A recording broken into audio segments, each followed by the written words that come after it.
akagenda nyine bakamubura. Ariko umuntu watwawe naratanga y'uruzi buriya ni gitangaza.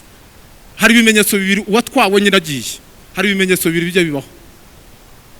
Kuko aragenda bagashaka wenda aho ngaho bakamubura, ariko hepfo yagera hepfo uwo ruza gutwara akagenda nyine nuko agapfa. Ntabwo ajya agenda azabanza agasezera muruzi, ajya abanza akagira atyo agasezera akamanika amaboko agasezera. Ivyo nabigereranyije n'umuntu watwawe n'uruzi rw'amaraso ya Yesu Kristo, ahora mu mutima wiwe amaboko amanitse, ahora yishimye. Umuririmbyi yaravuze ngo nawe nibakubaza ngo kuki wuzuye ibyishimo, ngo nawe uzababwire ngo ni Yesu wagirize neza. Uku twaratwawe, niyo mpamvu duhora n'ibyishimo, twatwawe n'uruzi rw'amaraso ya Yesu.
Bimana gusa dusose. Shimwa yewe Gorigota, shimwa musaraba kura, shimwa we, shimwa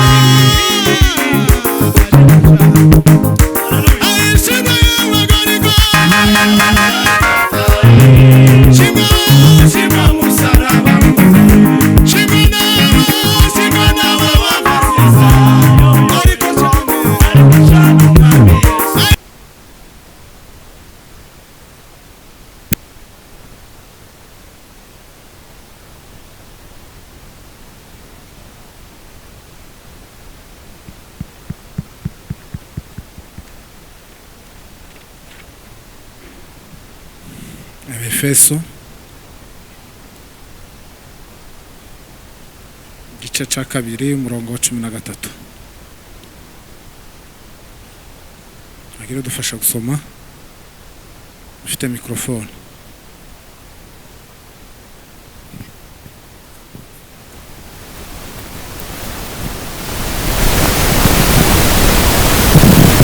Efeso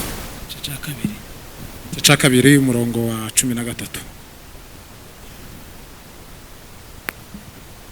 Ariko none kuko muri Kristo Yesu, ariko none kuko muri Kristo Yesu, mwebwe abari kurekera, mwigijwe hafi n'amaraso ya Kristo. Amen.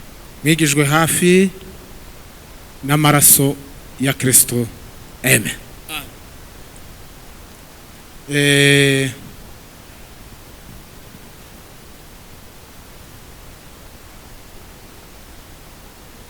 Ariko uyu munsi none, ariko uyu munsi kuko harimo muri zibiri, kuko muri kandi izo muri zombi zifite ibisobanuro. Kuko hari muri ya mbere ni indangahantu muri Kristo Yesu. Mwebwe abari kurekera, mwigijwe hafi n'ikintu gusa kimwe, amaraso ya Yesu. Bimana icubahiro.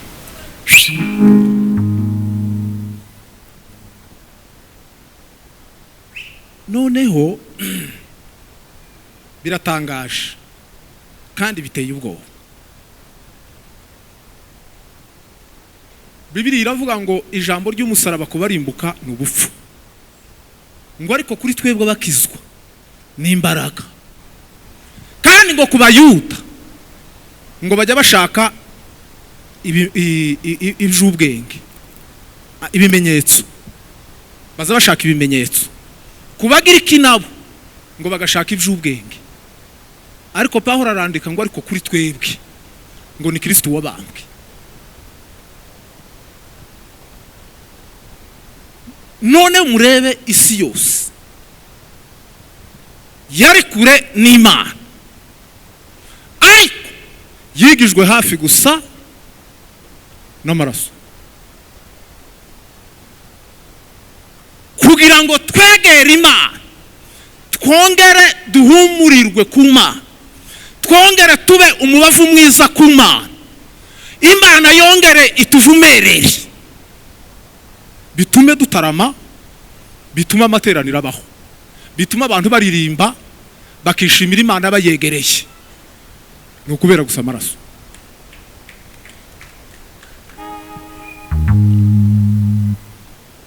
Nayo nakeneye ko tuganira none. Ngiye kuganira ibitonyanga bitanu by'amaraso ya Yesu Kristo. Yesu ashimwe Imana yatanze Yesu kugira ngo Yesu aze mu buryo budasobanutse, ariko abikore mu bimenyetso by'isezerano kugira ngo twitwe abana b'Imana. Kandi gusa bikozwe mu gaciro k'amaraso ye. Kandi Yesu Kristo ntabwo yaje gusa ku musaraba, ahubwo yaje kera mu bimenyetso by'ibitonyanga bitanu by'amaraso byabayeho kuva kera, kugira ngo njewe nawe tugire gute, twitwa abana b'Imana. None uku niko turi abana b'Imana kubera gusa Yesu Kristo. Imana ihimbazwe. Naje ndabashuje mu izina rya Yesu. Shuje bene data, Perezida na Kirumba, Imana ibahe umugisha. Na bene data bandi dutirana beya, Imana ibagire neza. Hari igitaramo uzubona muhuriyemo n'abantu, kurya ni nk'ikipe yihuriyemo n'abantu, ukazubona uri nimero ya 9, ukazubona 2, wagira utyo ukazubona na defenseur 5. Ndagira ngo niko sinzi niba ari byo. Kurya kera hakabaho n'umunyezamu, kurya kera ikipe iba yagise. Rero Imana ishimwe ku bwanyu, twaje gutarama kandi mureke dutarama. Tugiye gutaramira mu kidendezi c'amaraso, amaraso ya Yesu Kristo. Ndumva ariko bimeze, ndumva ari nako nanabihawe. Igitonyanga c'amaraso ya Yesu Kristo kigutonyangire uyu mugoroba, kandi nikimara kigira ico gikora ku buzima bwawe, kuko nico cyonyine gishoboye umuntu, kuko nta muntu ushoboye undi. Ikintu kiza gishobora umuntu gusa ni igitonyanga c'amaraso kikugezeho. Iyo kikugezeho, Gerardine yaravuze ngo yageze ku musambanyi ngo azabireka, ngo yagera ku murozi ngo nawe akamabireka, ngo yagera ku mwibyi ngo nawe akabireka. Naho nico cantonyangiye umunsi umwe gutya, kirantonyangira gusa ahantu ku itariki 2 z'ukwezi kwa 2 99. Noko reka mbabwire ibimenyetso bimwe nabonye. Nagereranyije biriya ndimo zaririmba ngo uruzi rw'amaraso ya Yesu Kristo. Nasanze nigeze kuba ahantu haba amazi tukoga, ariko uruzi rutemba. Noneho uruzi rutemba kuko batujyanaga kutwigisha koga, noneho rimwe na rimwe bakakureka nyine ukabanza ukagenda ugasomaho nkangahe kugira ngo umenye koga. none akaba uwo bicika nyine iwe agatwarwa akagenda nyine bakamubura. Ariko umuntu watwawe naratanga y'uruzi buriya ni igitangaza. Hari ibimenyetso bibiri uwatwawe nyine agiye, hari ibimenyetso bibiri bijya bibaho, kuko aragenda bagashaka wenda aho ngaho bakamubura, ariko hepfo yagera hepfo uwo ruza gutwara akagenda nyine nuko agapfa. Ntabwo ajya agenda azabanza agasezera, muruzi ajya abanza akagira atyo agasezera, akamanika amaboko agasezera. Ibyo nabigereranyije n'umuntu watwawe n'uruzi rw'amaraso ya Yesu Kristo. Ahora mu mutima wiwe amaboko amanitse, ahora yishimye. Umuririmbyi yaravuze ngo nawe nibakubaza ngo kuki wuzuye ibyishimo, ngo nawe uzababwire ngo ni Yesu wagirize neza. Uku twaratwawe, niyo mpamvu duhora n'ibyishimo, twatwawe n'uruzi rw'amaraso ya Yesu. Umuntu uje kugenda aza kubita igitwenge mu mazi, azama kubita igitwenge akamaseka, uwo mukamenya ko agiye.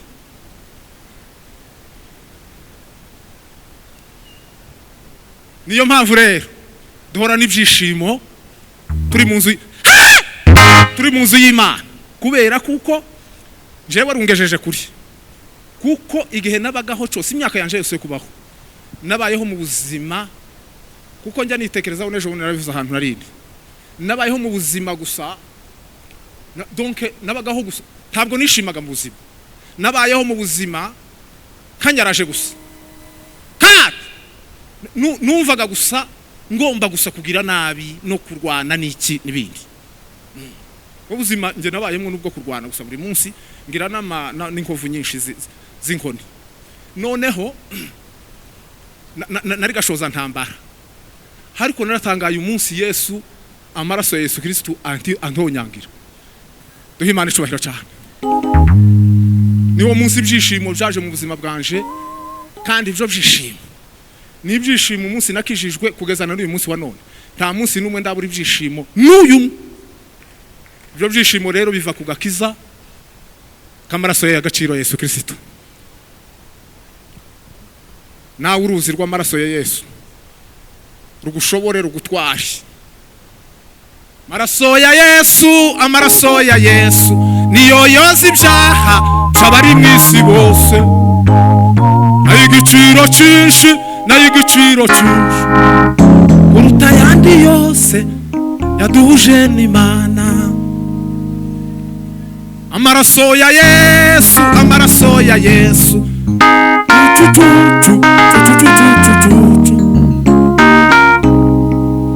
amaraso y'umwami Yesu niyo yozi ibyaha by'abari mu isi.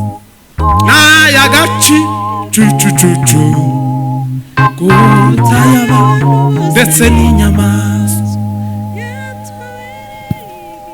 yatubereye ayihuhu.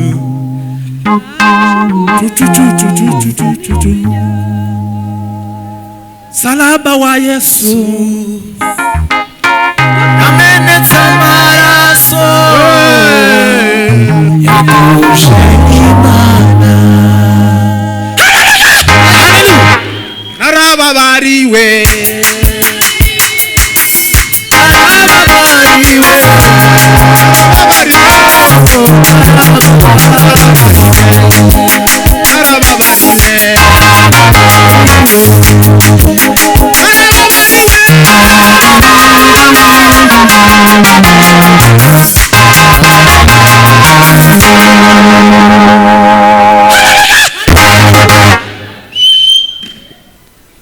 nta yindi sikise ibaho mu mukristo, si ukwambara neza, si no kugira amafaranga, si no kwitwa apotre. Kwitwa apotre si sikise gusa nukuba warogejwe n'amaraso. Narababariwe, narababariwe,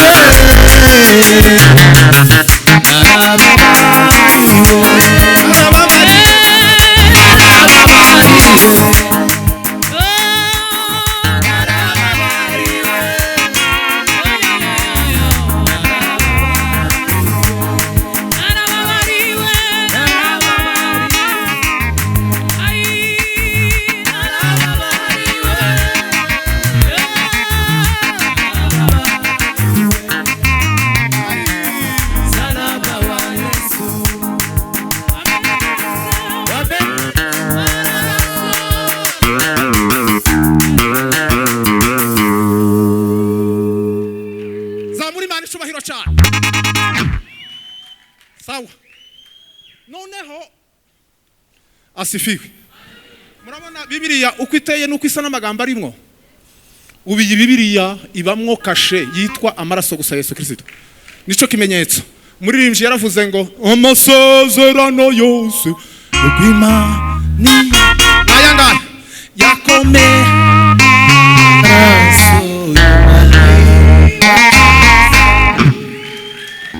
Bibiliya yose kandi urwandiko rudafite kashe nta gaciro rugira. Bibiliya rero iteyeho kashe ku rupapuro rwo rwose n'amaraso amasezerano yose Bimana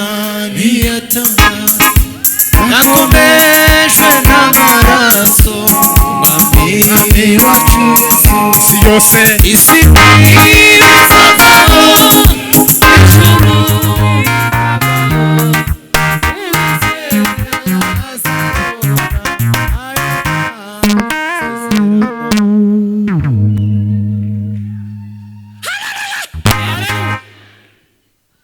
Bwana asifiwe. amen.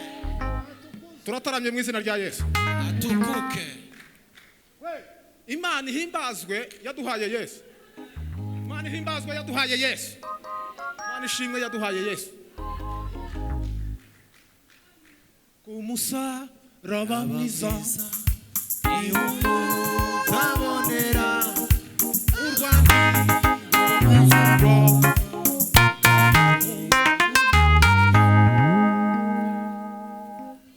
igitonyanga ca mbere ni igitonyanga caviriye muri Edeni umuntu amaze gukora icaha. Imana ngo yicuza icatumye mu muntu. Ngo iravuga ngo ese umuntu namuremeye iki? Umuntu nagiriye neza gutya kamukorera ibi bintu kamuhumekera umwuka mu mazuru akagira ubugingo buzima akaba yarariho atazapfa atazasonza atazarwara atazagira ikibazo runaka. None umuntu ashutswe na Satani gute? Imana ngo yicuza icatumye mu muntu. Itangaza kiba kirabaye. Mbese umuntu ababaye kure y'Imana ndetse umuntu agirirwa umujinya n'Imana. Ndetse umuntu Imana ishaka uburyo igomba kumurimbura. Ariko ngo Imana nyiri imbabazi ngo iravuga ngo ariko umuntu naremye ndamuta gute ndamureka gute? Ngo Imana igira imbabazi. Imbabazi zayo ngo nizo zituma tudapfa ngo dushireho. Irangije muri izo mbabazi ngo ifata itungo ngo iraribaga. Umuntu yari yamaze guhunga Imana yamaze kugeraho agomba kwihisha ndetse ngo yiremera imyenda y'ibicocera bije biti ngo yumvise imirindi y'Imana arahunga. Imana ngo iza ifite imbabazi zose iri kwigenda ishaka umuntu. Turashima Imana kuko atari twe twashatse Imana ahubwo Imana ariyo yadushatse. Imana igenda ishaka umuntu izana uruhu amaze ngo yambika umuntu. Ibyo bisobanura imbabazi. Ayo maraso yavuye muri Edeni ni isezerano Imana yari ikoranye n'abantu yuko izotanga Yesu Kristo akaza kumeneka amaraso kugira ngo tugire gute tube uko turi none. Pasaka ya kwanza ilikuwa Edeni, Pasaka ya pili Israeli, Pasaka ya tatu tulionayo, Pasaka ya upatanisho. Ima igirira neza umuntu. Dawudi yarabyanditse aravuga ngo umwana w'umuntu niki kumwibuka ngo cyangwa kumugenderera ngo wenze kumugira nk'Imana ngo buraho hatoya ngo mwambitse ubwiza n'ikuzo n'ikamba. Igitonyanga ca kabiri ni igitonyanga cabayeho igihe Imana yari imaze guhamagara Ibrahimu iramubwira ngo soka uve muri uriya bakarudayo. Abrahamu ngo arasohoka. Abrahamu aravuga ngo ubwo sose Imana imuha amasezerano 7. Abrahamu ahari aravuga ngo nshobora kuba nsinzi ikizamini c'Imana. Aragenda ngo agaririye Imana yongera kumubwira ikindi ca kabiri. Iramubwira ngo Abrahamu soka nkubwira makuru. Imana amubwira ngo uyu munsi wa none ngo urujara rwawe abana bawe bazangana n'inyenyeri zo mu ijuru kuko yarararamye. Ibrahimu Imana imwereka kandi ubwo yari afite imyaka 75, Sara nawe afite 65. Bariko basenga ngo Imana ibahereze umwana umwe, ariko ngo Imana imubwire ngo uzagira abana bangana n'inyenyeri zo mu ijuru. Abrahamu ngo arabyizera. Imana iravuga ngo ubwo ubyizeye ngo biguhaniye no gukiranuka. Abraham agira ngo none birakunze, arakomeza aragenda kugeza igihe yagejeje imyaka 90. Imana ibwira Abraham ngo gwino hano kubwire. Imana iramubwira ngo uyu munsi wa none ntiyusingomba kujana nawe nshoranye nawe ucitwa izina ryitwa Abraham, ahubwo ngiye kuguhindura izina. Ubwo gabyari ibintu bikomeye cyane, iryo nigaragazwa rikomeye. Abraham Imana iramuhamagara iramubwira ngo Abraham, yitwaga Abraham, iramubwira ngo Abraham, yitaba ko sekuruza w'amahanga. Arangije agira ngo none ico kizamini aragitsinze. Aragenda aje kubwira umugore we, abwira umugore we aramubwira ngo ntuciswe Sarayi, aramubwira ngo uyu munsi uri Sara. Uwo munsi niwo Sara nawe yizera bwa mbere, arizera ngo umunsi yizeye Bibiliya iravuga ngo kwizera ngo niko kwatumye ngo Sara gwabashishwa gusama inda, ngo nubwo yaracuze kabiri, ngo ndetse nk'umwe wari umeze nk'intumbi, ngo akomoka mu amahanga yose. Muzi uko Sara byamugendekeye. Sara yari umukecuru w'imyaka hafi aho 90, noneho murabizi umukecuru w'imyaka 90 agenda gutyo. Ariko ngo umunsi yumvisha ijwi rimuhamagara rimubwira ngo uri Sara, uri nyirakuruza w'amahanga. Munda yiwe hahise hahinduka hamera nk'inda y'umugore mutoya ishobora gusama, kandi undi mubiri wiwe wose ukomeza kuba wa wundi. Sara ngo aratwita, aragenda arabyumva. Umuntu watwite ntiyabiyoberwa. Sara arahugwa, atangira guhugwa, atangira kurya ibintu bimwe na bimwe ataryaga. Noneho Sara ariko ye umutekereze namwe inda y'umuntu w'imyaka 90, la fait et les formes semble être confidence bidashobokera abana b'abantu imbere kandi notanga haleluya gutya ko ndabona gutya notanga haleluya. Haleluya. Bwana sifiwe. Amen. Notanga haleluya. Ariko sinzi niba so dutekereza. Hari kimwe ntekereza Bibiliya nkavuga ngo ese uyu mugore we byagenze gute? Imyaka 90 yaramaze gakomenopoza kabiri. Mbese mu yandi magambo kuriya ngo Sara ngo yarameze nk'intumbi. Haleluya! Ariko ngo kubera kwizera ngo yumvijwe umugabo we wamuhamagaye, ngo aramubwira ngo izina ryanje ryahindutse umugabo muri sekuruza w'amahanga, none nawe ugomba kwitwa nyirakuruza w'amahanga. Sara ngo aravyizera, aratwita amezi 2. Amaye nka Sara 3, 4, 5, 6. Ndatekereza ko nta mugore nero umukecuru gumeze gutya nta wo kunamanwa inda y'amezi 6 gutya, ahubwo ngo yaramuzamuye inda 7 kera abaye gutya. Acitse kuri Sara.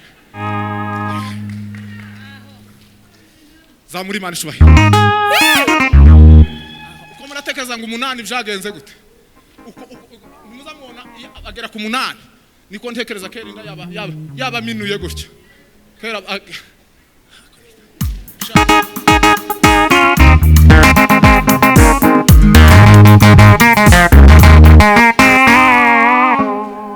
Zamuri Imana ishubahira.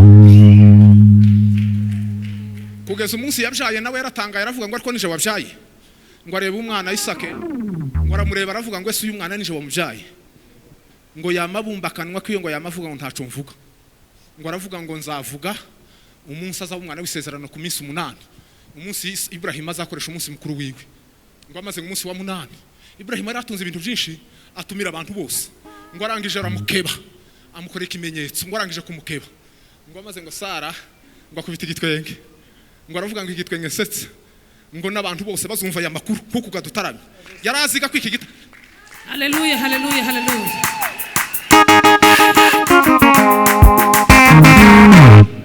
Ngo bazasekana nanje. Ariko Sara umuntu wahanuye agahanura iki gitaramo ca gatatu, ngo abazumviye inkuru bose duhe Imana ishubahiro. Bwana sifiwe. Ko turasekana na Sara akosha.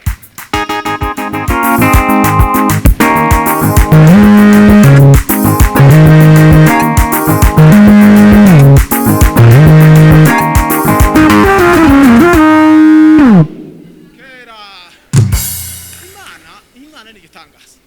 Zamuri Imana ishubahiro. Asifiwe. Ukundi muntu ko twese twicaye hangaha mwumva uko birizi ivuga uko twese dutaramya hano abandi bose bizeye umwami Yesu uko twese turi inyenyeri za Sara wa munsi Ibrahim yamubwiye ngo abana bawe basangana n'inyenyeri zo mu ijuru nabazakomoka muri Sara Bibiliya iravuga ngo ntabwo turi abana b'imbikazi ngo ahubwo turi abana b'umugeni kandi umugeni ni Sara Hagari niwe mbikazi akamavuga ngo nti turi abana b'imbikazi ngo ahubwo turi abana b'umugeni kandi abana b'abageni dukomoka twese kuri nde hari umuntu twaganira ejo bundi yamambwira ngo bakomoka kuri Hagari ngo bo Hagari niwe nyirakurusa nanje namambwira ngo ni Sara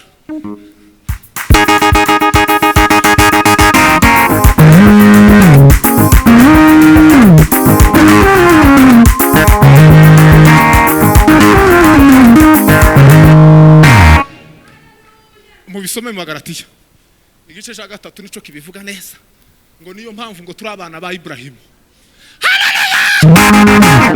Umwana arakura bamureba umwana ageze imyaka 12 ngamara Imana ko Ibrahim arazi ko byarangiye ngamara Imana amubwira ngo sasa uwo mwana wawe ukunda cyane kandi Imana yabimubwira ngo umwana wawe ukunda ngo muzane uje kumutambira kuri Moriya kandi imubwira ahantu kuri imubwira kuva Bersheba kugera Moriya na ahantu kilometero 77 ikindi gitabo cyo nagisomye kivuga 45 ariko na ahantu kure h'imisi 3 kugenda nta modoka zahabaga kugenda bukira mwumve bene shoka igerageza amushorera mujyane agende amwitegereza mu misaya n'ukuntu yamujaje abitekerezeho narara ahantu akabona yisubiyeho amugaruri abitekereza imisi 3 n'amaje yamagenda ariko abitekereza uko agiye kumwica ariko ntiyamubwiye mwumve ukuntu ubukristo bugoye ubukristo niko gushorera umwana wawe ukamujana kuri Moriya kuja kumutamba nico gituma ubukristo bugoye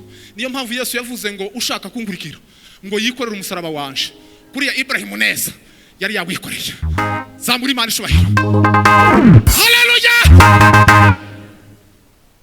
Ibrahim abitekereza irya kabiri abitekereza irya gatatu Ibrahim ngo ageraho yakageraka turataramye mu izina rya Yesu yumva ko Imana imubwira ijwi rimubwira ngo uyu mwana ni Imana yamumpaye ngo kandi ngo ishobora kumwica ngo ikongereka mu ngarura nkuzutse mu Baroma igice cya 4 umurongo wa 17 haravuga nkuko byanditswe ngo ngize sekuruza w'amahanga ngo imbere yiyo yizeye ngo ariyo Mana izura bapfuye ngo ikita bitariho nk'ahari biriho Abraham ngo aragendagera kuri Moriya ngo agere kuri uwo musozi yikoreje umwana we inkwi Ibrahim afite umuriro n'inkota ngo umwana ahindukira na se baramubaza ngo papa ngo umwana w'intama w'igitambari hehe Isara amubwira ngo Uwiteka ari bwironkere Imana ihimbazwe kuko ngo Ibrahim umwana yumva kuko Uwiteka ari bwironkere mwumve namwe bene ibyo bintu ariko ku umukristo birakomeye bacu muri nje navuze ngo nje ndi umukristo nzahora ndiwe mu bintu byose ngeze kugufa noneho Ibrahim ngo umwana aramuhambira kuri mazaba ku gicaniro amuhambira amaguru n'ababoko amushiraho ngaho Imana mu ijuru kwirabireba noneho Abraham yamaramaje yamenye kuko umwana we ari buzuke ngo amaze ngo akura inkota ikura mu rwubati inkota y'umunyesiraheli ntabwo yavaga mu rwubati iyo yavagamo gutya n'Imana yari ibizi yagombaga kwica umuntu ngo amaze ngo ayikuremwo ayirase hejuru agiye kumuca umutwe ngo Imana ngo yohereza marayika wayo ngiramubwira ngo iruke nonaha ugende ufatira iriya nkota ntikore kuri uriya mwana marayika aramanuka Gaburiyeli aramubwira ngo Abraham ngo twamenye neza ko mu ijuru dukunda ngo none rero ngo reka uwo mwana wawe wimwica ngo ahubwo hindukira urebe imfizi y'intamira inyuma yawe ngo amaze ngo iyo mfizi ngo Abraham arahindukira agifashe ya nkota gutya ngo arahindukira abona imfizi y'intama ngo ifashwe amahembe afashwe mu biti noneho nasomye uyu munsi sanga iyo mfizi yari ifashwe mu biti duha Imana icubahiro haleluya ni isezerano ni Yesu wari ugifashwe n'ibihe Yesu yaragifashwe n'ibihe yarakize ibihe byari kimufasha Burahamu yigeze kumubona shusho y'imfizi y'intama jogiye n'ibihe ibyo bihe birara Yesu araje ya Yesu araje Burahamu ya Yesu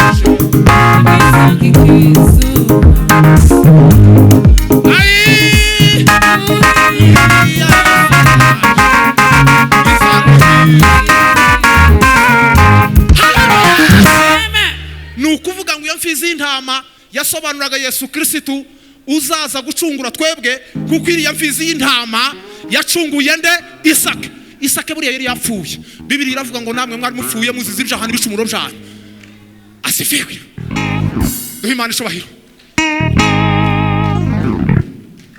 Iriya ntama yacunguye Isake yari yapfuye. Chalube et comprendre. Niko Yesu Kristo natwe yaducunguye tutwari dukwiriye kubaho. Kandi ibyo bihe byararangiye twabigezeho twarabyumvise turashima Imana ko Yesu yapfuye. Ico gitonyanga c'amaraso ya Yesu Kristo catonyangiye kuri Moriya. Les fils et contre amaraso yamenetse yankuyeho urubanza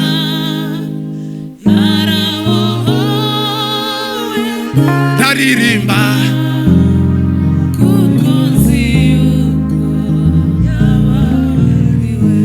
ico gitonyanga catonyangiye kuri Moriya. Iyo bisomye neza ugasoma kuri Moriya niho n'urusengero rwubatswe rwa Salomo rwubatswe rwa mbere. Ihema rimaze kuvaho urusengero rwa mbere rwubatse neza ku gitambo ca Isake niho kuri Moriya. Aho ngaho kandi kuri Moriya niho Imana yavuganiye na Dawudi ku musozi baza bavuga ngo umusozi witwa Arnon. Niho Imana yahereye Ibrahim amasezerano. Murabizi ko Imana yabwiye Ibrahim nako Dawudi iramubwira ngo wewe guhera uyu munsi wanone kubyo watekereje kugize se wa Yesu ngomba gufata umwana wanje nkamugucomekaho. Niyo mpamvu Matayo igice ca mbere umurongo wa mbere hajya havuga ngo Yesu Kristo mwene nde mwene Dawudi. Umunsi umwe Bartolomayo ngo amaze arahishurirwa arerekwa kubera ko Bartolomayo yari impumyi ariko ngo yumva abantu baratambutse ari benshi ngo arabaza ngo ese ngo se ibyo abantu batambutse ni bande. Wari umunandase ngo aravuga ngo ni Yesu w'i Nazareti. Amubwira ko ari Yesu w'i Nazareti ariko yamataka ngo mwene Dawudi mbabarira. Kandi bari kwa mucecekesha bakamubwira ngo ceceka wisakuriza umwigisha. Kambabwire halo verki bari kwa mubwira ngo ceceka kurasakuza di akarushaho gutaka avuga ngo mwene Dawudi. Yesu ngo ageze imbere ngo yamavuga ngo uwo muntu uri kuvuga ngo mwene Dawudi, uwo muntu uri kumenya neza wambishuriwe neza ninde uri kumenya aho nkomoka ninde. Yamabwira ngo mugende mubwira ze hano.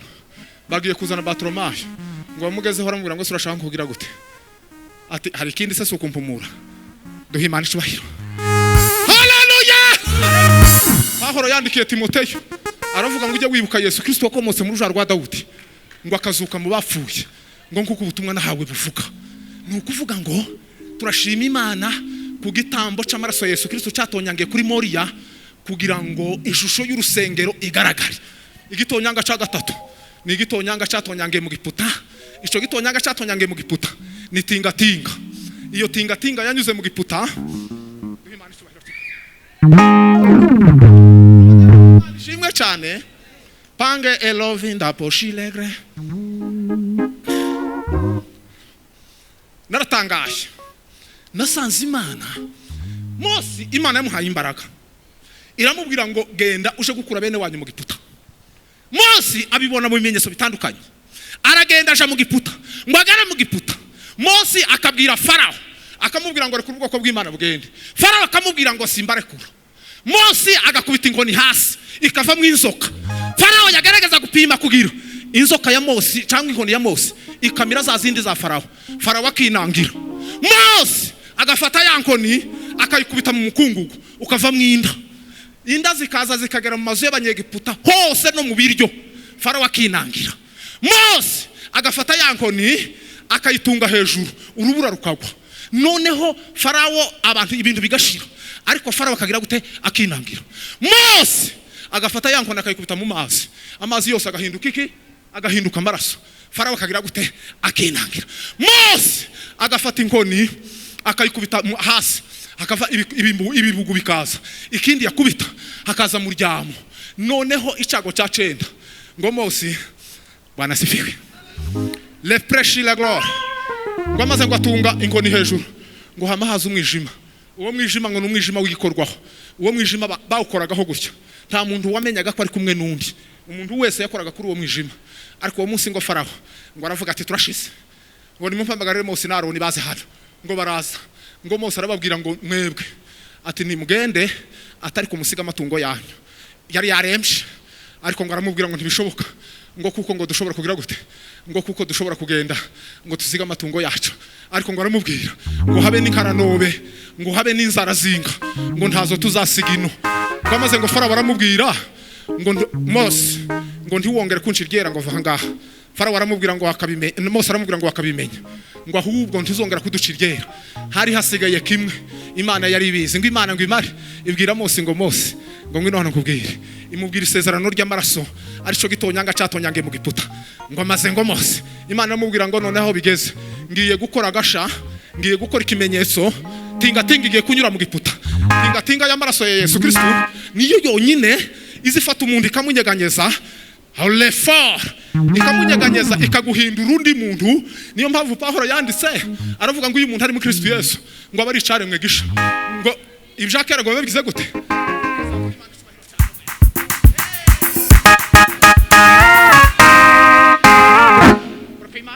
Tinga yanyuzemo, jewe nzanivuga cyane yanyuzemo. Hari umugabo umwe wigeze gukizwa ubushize, Juplire Zefort, arakizwa. Akaba ari n'umugabo muremure munini cyane. Noneho abantu bamwe bari baraho ngaho bakaza bavuga ngo ko Satani aranyazwe bacu, ngo Satani unyazwe urugabo rungana gutya.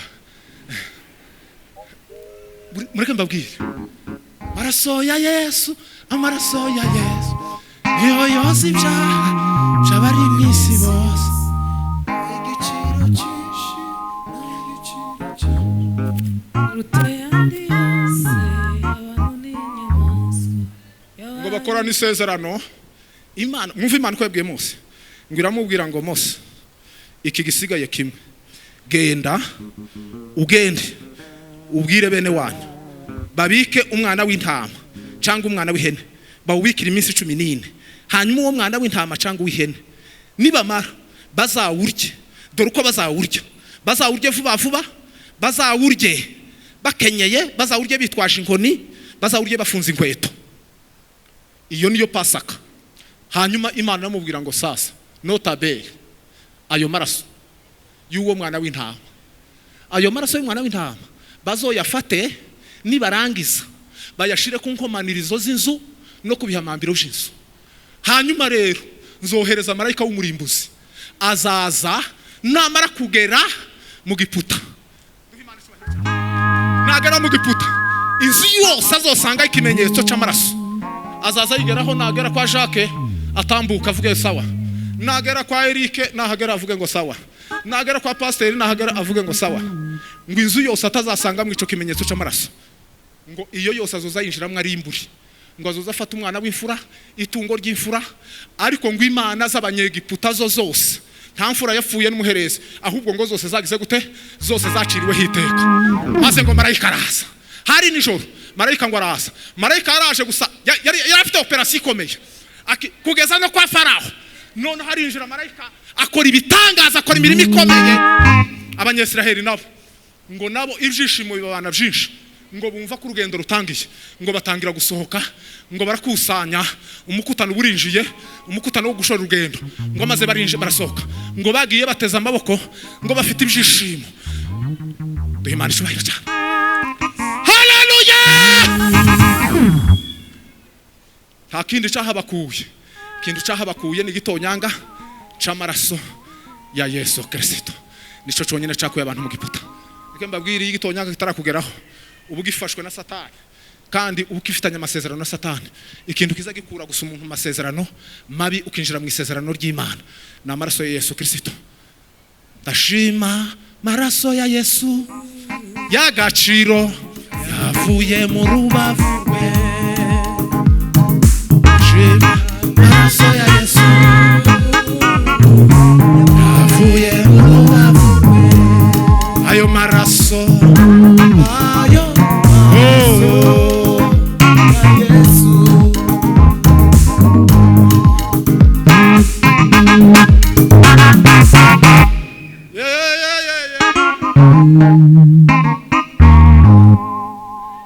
Gitonyanga cakane ni gitonyanga catibwiye Yeriko.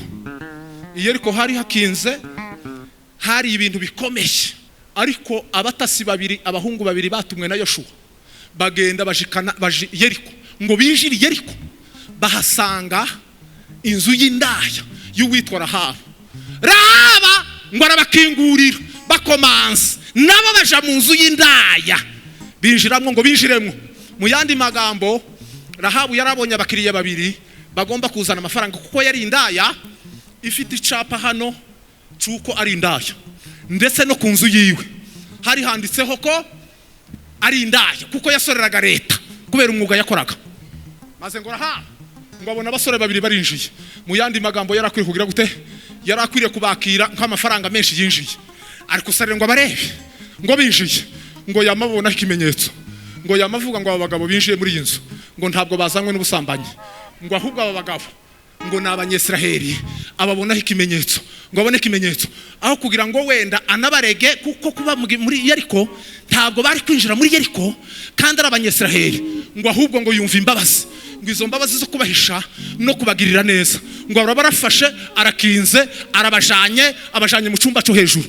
Ngo arangize rero kera yababonye abonye abantu bafite ibimenyetso bitandukanye n'iby'iwabo, ngo arangije rero akorana isezerano nabo. Usarire umwami wa Yeriko arazaza kubashaka, ngo amaze ngo Rahabu arababwira ngo ntabakiraha ahubwo bagiye. Maze ngo Rahabu basanga hejuru, ngo arababwira ngo mwumve bagabo bati mwari mwapfuye gupfa, mwari mwapfuye, batariko bati mbabwira icyo tugomba gukorana namwe, bati nimunsinyire ikimenyetso cy'ukuri kandi mumbwire yuko igihe muzozira hano jewe ntazapfa.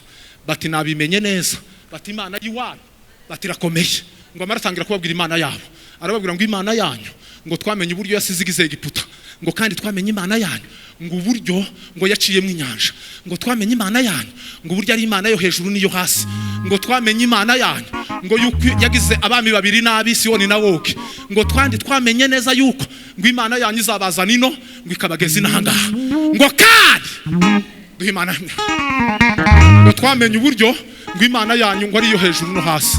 Bati none rero nimumpereze ikimenyetso cy'ukuri yuko igihe muzazira ntazapfa. Igitaramo kiba kiratangiye, ngo bamuhereza agashumi gatukura, akagozi gatukura, ngo baramubwira ngo nayo masezerano bakoranye agashumi gatukura kuko nta tungo bari bafite ngo babage. Aramubwira ngo aka gashumi k'umutuku ngaka ukamanika hangaha utugiye kutumanurira, igihe tuzazira nta mugayo uzotubaho, wewe gusa uzogume muri iyi nzu kandi ugumane nabo ushaka bene wanyu iso na nyoko n'abarumuna bawe n'abakuru bawe. Naratangaye, isezerano ni igitangaza ry'amaraso y'igitonyanga cy'amaraso. Muri ibyo yaravuze ngo yitubonyeho amaraso ngo izitwita abakiranutse. Ufite ikimenyetso cy'amaraso y'umukunzi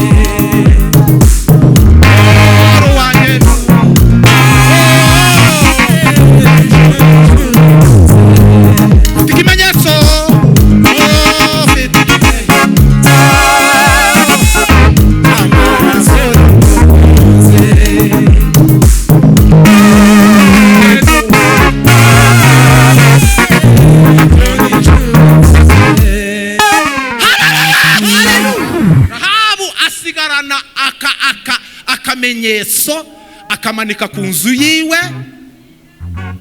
Arangije Rahabu abwira nyina na se aravuga ngo tugume muri iyi nzu. Yoshuwa babatasi baragenda bageze kwa Yoshuwa baramubwira ngo twasize ikimenyetso muri Yeriko. Yoshuwa aravuga ngo ubwo mwagisize muri Yeriko nta kibazo, bati naje se nakivuguruza, mureke mbabwire indaya Rahabu umunyamahanga.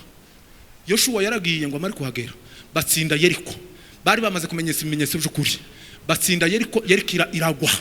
Hanyuma ngo binjira muri Yeriko, ngo binjiremo basanga ya nzu ya Rahabu niyo yonyine itaracitse n'umututu kandi hanyuzemo tingatinga yonyine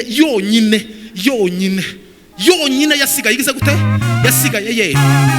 Maze ngo barinjira aba basore ngo baramubwira ngo ngwino tugende, bazana Rahabu bazana n'ababa ngo bashike Yoshuwa, ngo baramubwira ngo Rahabu ngo niwe wagiriye abakozi b'Imana neza, ngo uyu munsi wa none tucitswe umunyamahanga kandi uyu munsi wa none ibyo wabagarwagaho byose, ibyo wabagarwaho byose ubikuweho.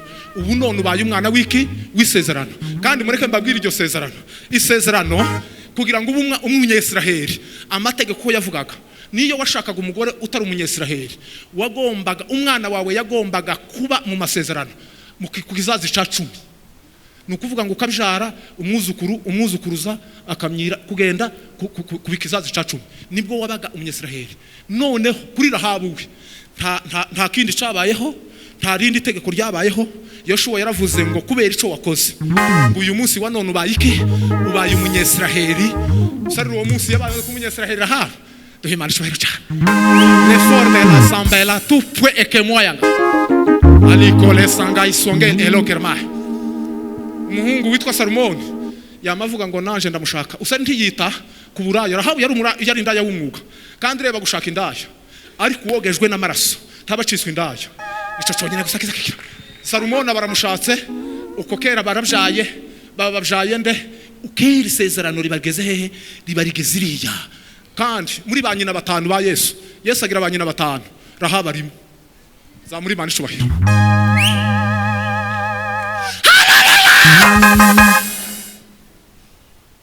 Gitonyanga ca 5 sosa ni gitonyanga cyo kumusaraba.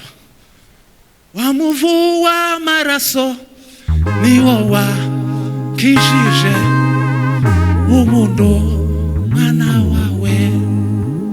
Haleluya, haleluya. Maraso ni wowa kijije umuntu mwana wawe. Haleluya, haleluya.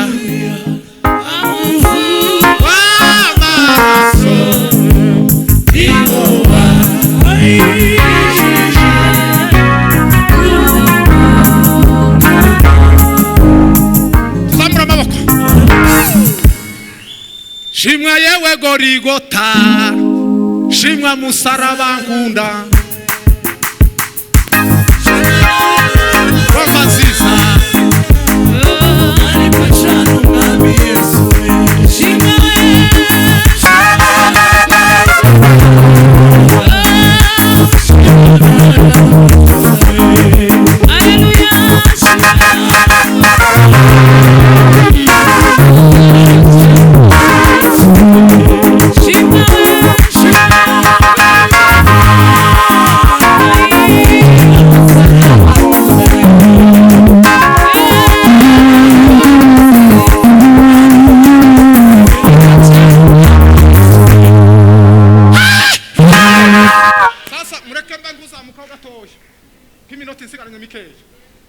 umuntu umwe yarampamaga ushize arambwira ati Jacques gawe wabaye runaka, ati witonde, ati kwa kwiruka kwawe ukugabanya. Nta muntu uza witonda ari ikimenyetso c'amaraso.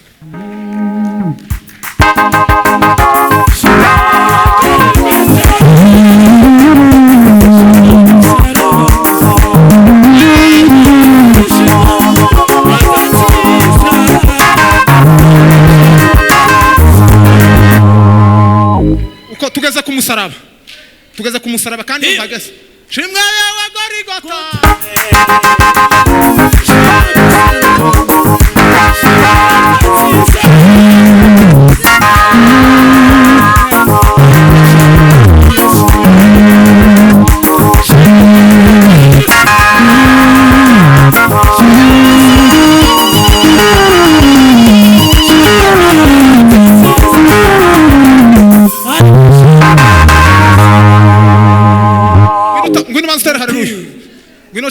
Haleluya kwanza. Kandi leso president wazamuka tube nkabajina. Felix ukoze w'Imana. Menka bazamuka. Vuga ku musaraba gusutundu 3. Nishaka nsose.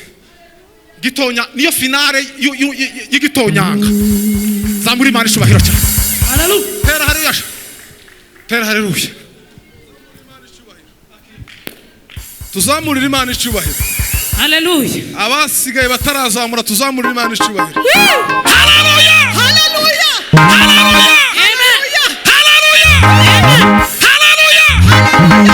Amen. Amen. Haleluya.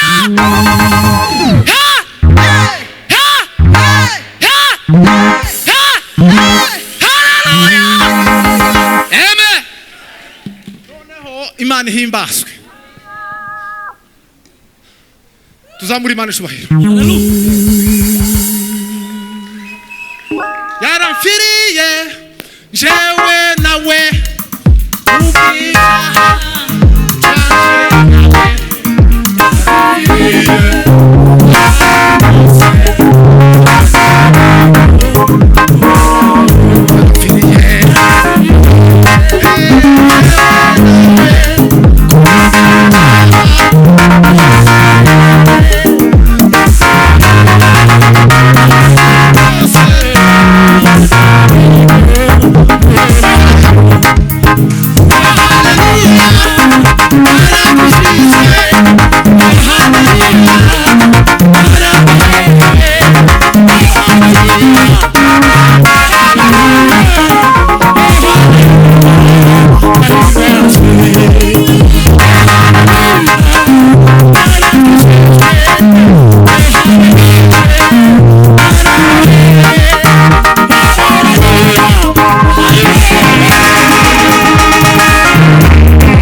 Yesu ageze ku musaraba. Hari ibintu bine byabayeho kugira ngo ayo maraso ave. Cyambere bamukubise inkoni 39. Kandi izo nkoni zari zifita inkoni yari ifite amashami hejuru y'ibyuma. Turashima Imana ko Yesu. Haleluya! Mu yandi magambo yacitse ibisebe 390. Bibiri iravuga ngo imibyimba niyo dukirisha. Kindi cyabaye cya kabiri nuko Yesu Kristo bamwambitse ikamba ry'amahwa, bamwambika ingofero y'amahwa, inshunzi z'amaraso zikaza zige.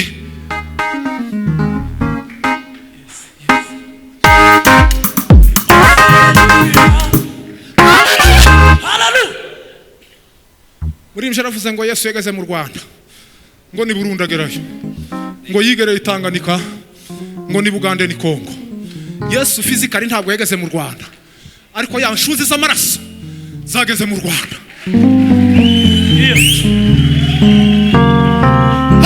Haleluya! Muri imje aravuga ngo turashima Imana yuko ngo twavuke ku ngoma y'umwami wacu Yesu. Ngo iyo tuvukira ku ngoma ya Satani, ngo none tuba twihebye.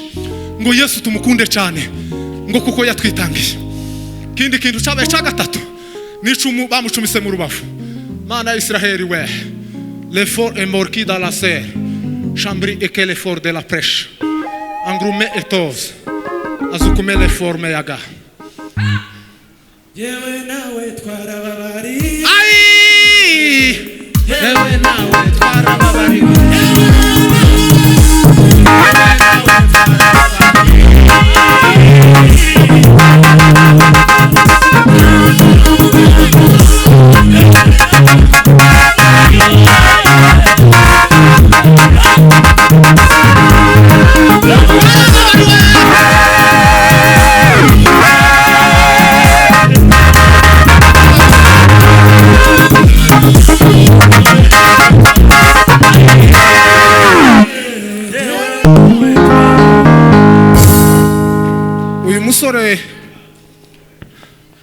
uyu musore gicaniro cyo Mugatatu hano ndamurubuye.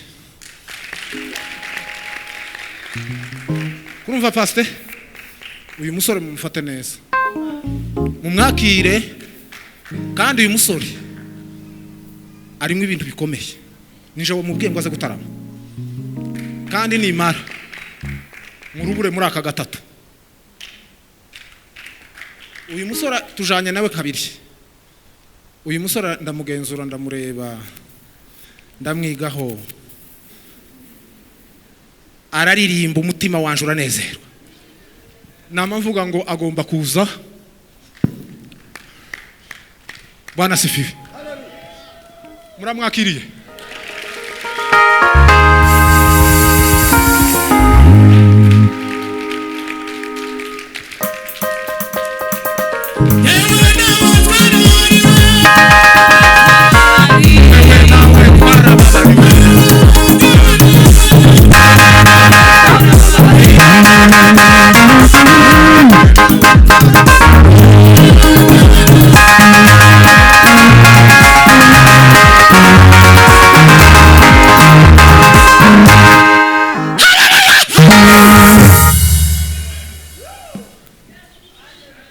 Duhe Imana icyubahiro cyane.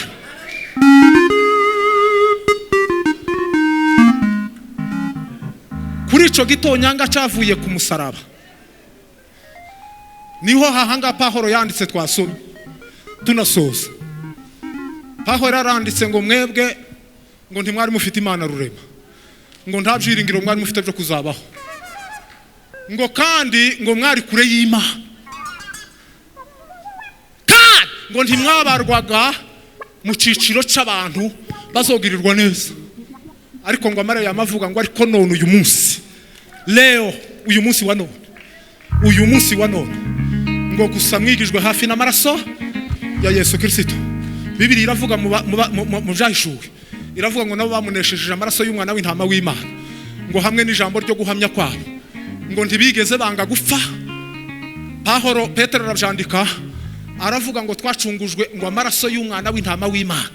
Yohana ngo aje kubyandika, Yohana umubatiza aravuga ngo nguyu umwana w'intama w'Imana ngo ukuraho ibyaha by'abari mu isi. Rero turashima Imana kubw'uyu munsi wa none, igitonyanga cy'amaraso ya Yesu Kristo ukizere ucakije. Numara rero icyo gitonyanga kiza gikora ibintu bibiri, kiza kibohora umuntu akava mu giputa. Reka nkubwire icyaha cyakunaniye kureka, nta kindi cyo kimara ni igitonyanga cy'amaraso. Uyu mugoroba rero ikintu cyakunaniye kureka, igitonyanga cy'amaraso ya Yesu Kristo kigera ku buzima bwawe. Nico cyonyine kiza kigera ku mutima kikakubwira ngo iki cyaha nari ifite kigoye, ukamukizinukwa kikakuvaho. Icya kabiri, igitonyanga cy'amaraso kiza gitonyanga ku byawe byananiranye. Ndashima Imana kuko haleluya.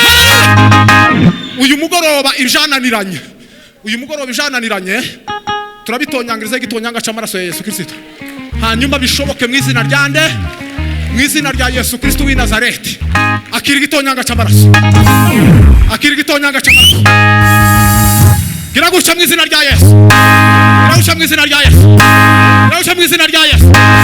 Turanga rero umukunga, tambira Imana gusa dusose. Shimwa yewe Gorigota, shimwa musaraba kura, shimwa wewe, shimwa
igicaniro cya gatatu duhe Imana icubahiro. Hagiye kuba ibintu bitatu. Mwari mwabona mpanura mu materaniro aho wampamagaye ndi Burundi, mureke mbabwire Imana yarambwiye amakuru. Imana yarambwiye ngo nta materaniro nzongera kubamo, ngo ibibazo bigende bidakemutse. Mureke mbabwire Burundi haje gusenga umuntu ufite bande ayimaranye imyaka 3, imyaka 2 n'amezi 3, ashwetse abazwe 4 biranga. Duhe Imana icubahiro. Igitonyanga cy'amaraso shelo bere yake ariko ye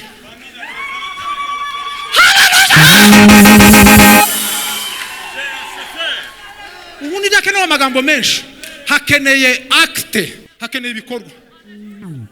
Uyu munsi wa none igitonyanga cy'amaraso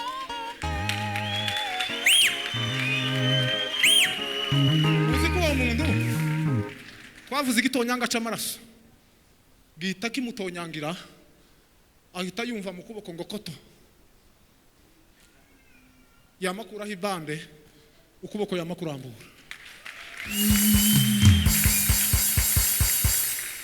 Ndabivuga mbihagazeho. Hari umugore wari urwaye paralize, nasanze afite ibyumweru barambwira ati nyabu natugerere mu rugo. Ndahagera ngo mpagere. Ijambo nasomye ni iryo ngiryo. Mureke mbabwire. Kwa muganga baramusezereye. Kandi umugore muto ufite abana bakica. Zamuri Imana icubahiro. None rero dufite amakuru masha. Hari ibintu bisha. Hari ibintu bigomba kuba mu gicaniro cya gatatu. Noneho titukaze tuza mu gicaniro ngo umuntu azaza atahana indwara yari afite cyangwa ngo atahana ikibazo yari afite. Twamaze gusoma amakuru y'Imana kandi nta muntu numwe wigeze akora gikorwa hano c'amagambo gusa kitari mu bikorwa. Turashima Imana kuko muri aka gicano ca gatatu hagiye gukoreka ibikorwa n'ibitangaza.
Hallelujah. Hallelujah. Umuntu azavuga amagambo menshi ariko ukagira iryo hagararaho. Yavuze ubuzima bw'abaritumayo wari impumyi wahishuriwe Yesu akamenya ko ari umwana wa Dawidi. Hallelujah. Uzamurire mikrofone. Wahishuriwe ari umwana wa Dawidi, uwari impumyi utararebesaga amaso, ariko kubera igitonyanga cy'amaraso cyageze mu mutima we agira ihishurirwa rikomeye, ahakura igisubizo cy'ubuzima. Muzamugira ihishurirwa mu materaniro. Muzi ko yatubwiye abamucecekesheje ni nabo bamuhamagaye baramubwira ngo ngwino aragushaka. Uzavuye mu guhishurirwa Yesu umwana w'Imana. Nimba ukeneye igitangaza mu buzima bwawe, jya wiga guhishurirwa Yesu, jya wiga kumuhishurira. uzabona igitangaza cyo muri ubu buzima n'ubuzima bw'iteka ryose. Imana icyuye umutima wanjye uranezerewe. Haleluya! Ongera ucurange gato kwishuri mbere.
Mureke nibutsa abagore uyu munsi wa none igitangaza cyarabaye muza makuru igitonyanga cy'amaraso cyatumye abagore bagira agaciro. Haleluya! Igitonyanga cy'amaraso cyatumye abagore bagira agaciro. Haleluya!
zamura Imana icyubahiro.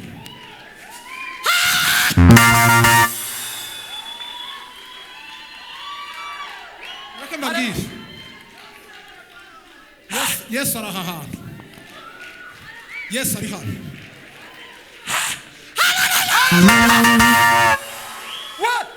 Ndagira ngo mbasabe ikintu kimwe. Haleluya.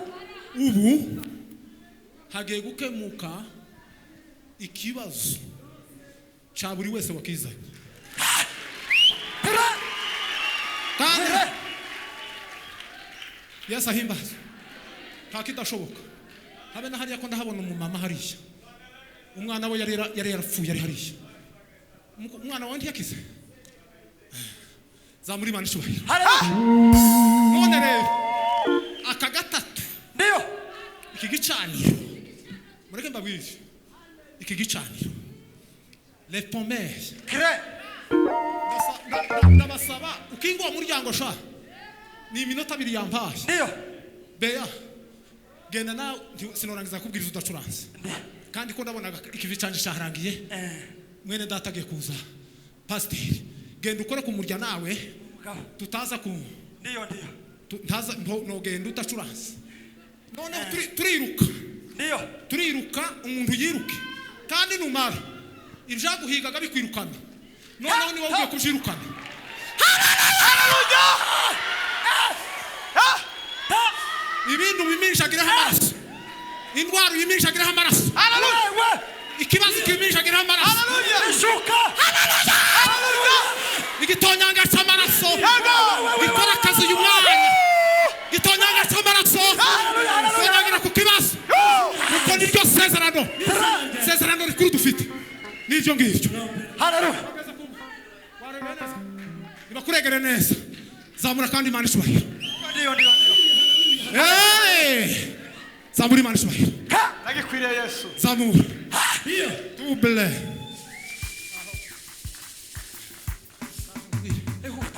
Aho papa Reka mbafashe. Ntabwo mbahagaritse. gakubiteho tubahe umwana akubite.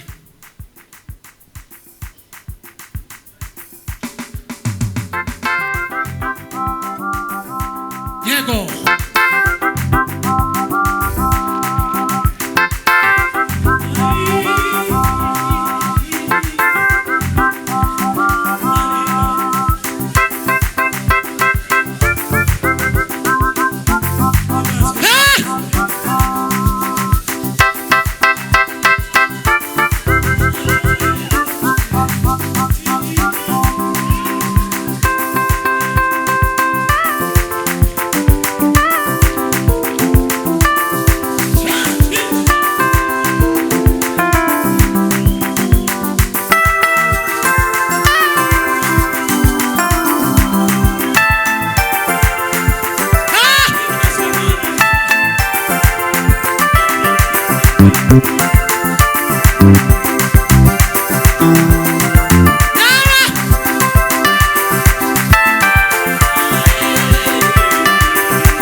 usarira umuntu azaza yavuze ngo none uyu munsi umuntu araba kuwitonda.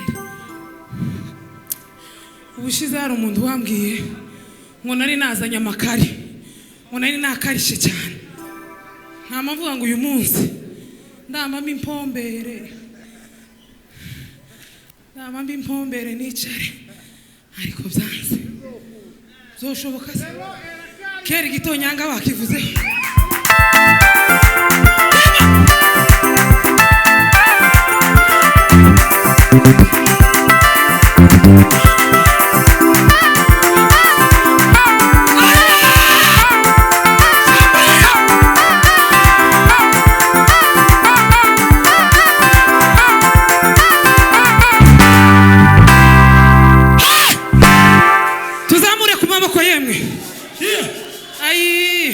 tuzogira guteswe Hallelujah.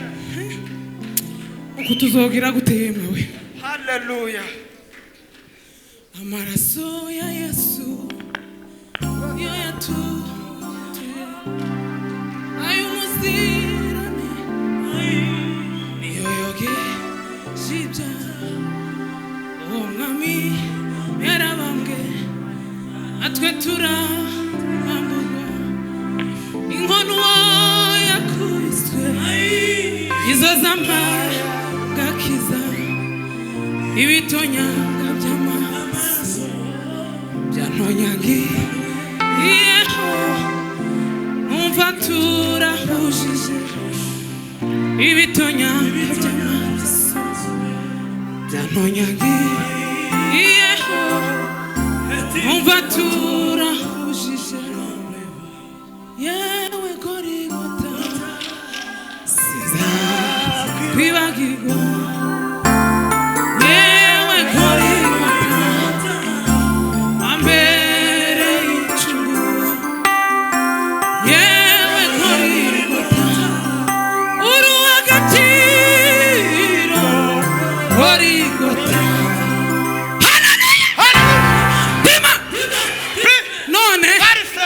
nukuri kw'Imana iri mwijura abantu banezerewe bose bazabaje ko gutekereza kimwe bose bazamagira nk'amawazo agiye nko gusa iyo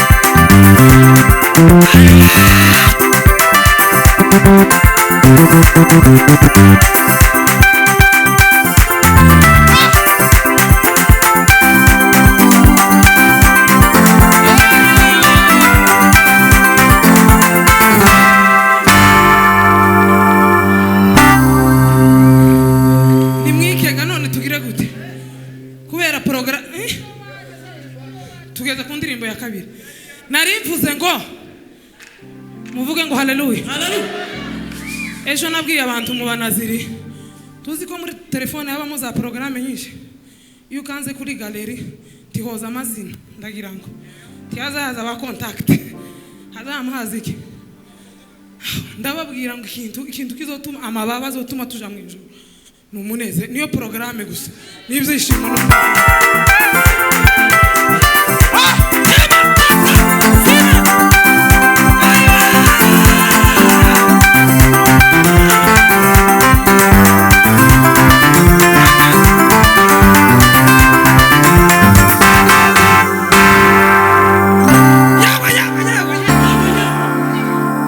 ibyishimo nibyo bizotujana mu ijuru tuzi kuza wigira tufatwe mu ikanisa ngo unezerwe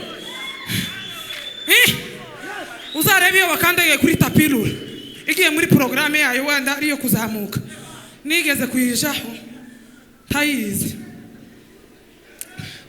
aho kuzamuka namankandagira kumanuka kandi mbaye nzamuka noneho umuntu arambwira ati uko wapfuye nakurebye gutya mbona urakura amenyo ngo ndangize aranyoboraga ajana kuri porogaramu nziza ikintu kizotuma tuja mu ijuru kizotugurutsa tugabana na Yesu n'umunezero n'ibyishimo zo mugakizaga apana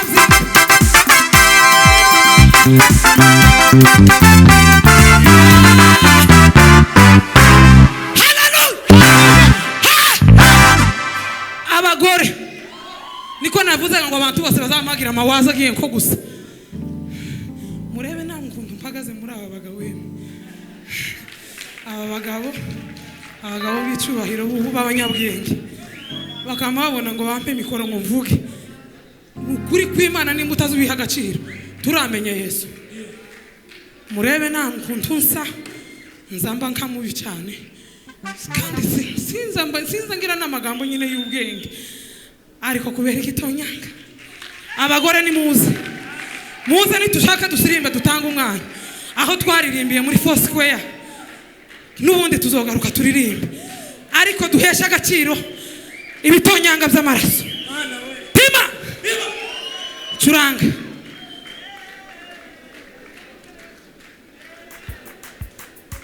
ihute data we